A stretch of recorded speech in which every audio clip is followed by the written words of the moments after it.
မိုဟင်းကကောက်စားရဖို့အတွက်အပင်ပန်းခံဈေးသွားချက်ပြုတ်ပြင်ဆင်နေတော့မယ်လားဒါဆိုရင်တော့အချိန်မကုန်လူမပန်းမဲ10မိနစ်တွင်ငါတလောက်စစ်စစ်နဲ့ချက်ထားတဲ့မိုဟင်းကစားရမယ်ဆိုစိတ်ဝင်စားတယ်ဟုတ်ဒီမှာဒီတရဲ့မလီရဲ့ငါတလောက်မိုဟင်းကအနှစ်ထုံသူ့မှာပါဝင်ပစ္စည်းအစုံနဲ့ချက်ပြုတ်ရဲ့အညွန့်လဲပါဝင်လို့အခုပဲမင်းနဲ့ချက်ကြည့်ကြစို့နော်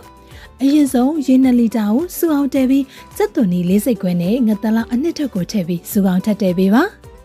အသင့်ပါဆန်မုံနဲ့ပဲစိတ်မုတ်ကိုရေဖြစ်သေးချကြအောင်မွေထားပေးပြီးဟင်းရည်ဆူလာတဲ့အခါထည့်ပြီးမွေပေးပါနော်ဟင်းရည်လေးကမွေးပြီးဆူလာရင်ငပြောဦးချောင်လေးထည့်ပေးပါဒီနေရာမှာငပြောဦးချောင်ကိုစက်သွန်ဒီထည့်တဲ့အချိန်လေးကတခါလေးထည့်ထားရင်လည်းပိုကောင်းပါတယ်နော်